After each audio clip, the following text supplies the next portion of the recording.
One of the requirements of this project was an application of research, resulting in an outcome. It took me a long time to understand what this might mean for me. I was just curious about sound and the joy I had found as a result. Upon researching shared experience of sound, soundwalking became a clear choice as a forum for introducing.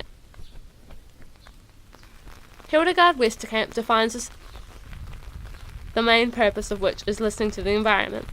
Wherever the listeners go, they give their ears priority. Their aim is to expose the ears to every sound that is around them and let them perform. Soundwalks have all sorts of immediate benefits, bringing attention to and revealing unique details in the soundscape. It also has meditative qualities and allows the walker to be present in the moment. Not only does it heighten the sense of hearing, but all the other senses also. Soundwalks can be done alone, with a friend.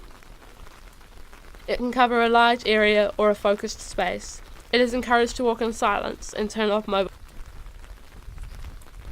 I decided to compound this with a focus group in order to gather information about the participants' experience, as well as overall personal listening habits, in a format that was also group-based and continued the spirit of group experience.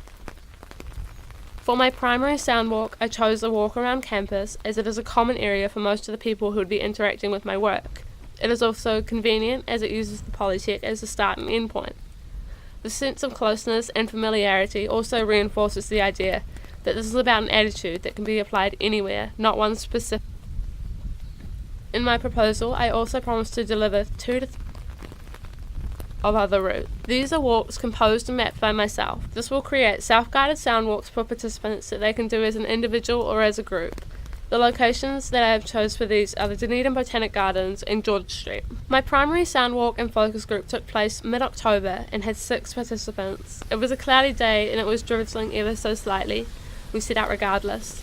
The walk was filled with the sounds of campus. The main sentiment that rang out in the group, which I found surprising and delightful, was that each of the participants remarked on the meditative, calming, or therapeutic value of the exercise.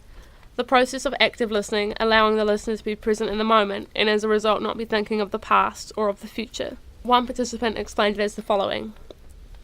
I think that your brain's normally filled with your thoughts, or a song stuck in your head, and the outside noise is kind of filtered out. Instead, the outside noise sort of filled that empty space and stopped all the thoughts or thought patterns, and instead there was just what was going on around me.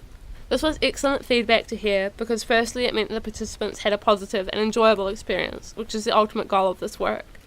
Secondly, it proved to be consistent with the claims of theorists such as Westerkamp.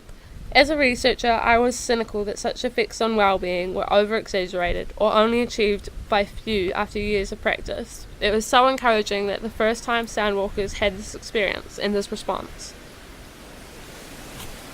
Sustainability.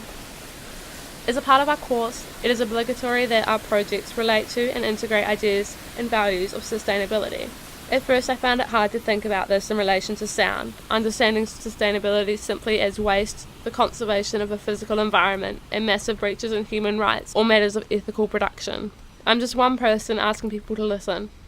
I thought myself to have no effect on sustainability, although reading more I discovered that my very motivations are somewhat rooted in sustainability, asking why we do things the way we do, and seeking meaningful connections with the world we live in. By appreciating and interacting with our environment, we find more value and are reminded of old reasons we love and should look after our world, conserving and appreciating all soundscapes.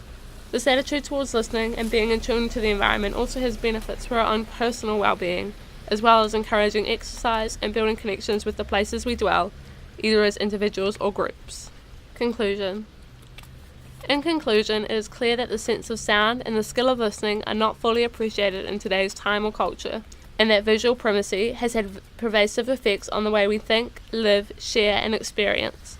Throughout history, there have been highs and lows for each of the different senses, the value placed on the senses at any given time being highly influenced by the surrounding culture. It is not likely that humanity will ever reach a perfect balance of the senses, and neither is it likely that that would be a good thing. Instead, it will be a conversation that flows on forever with each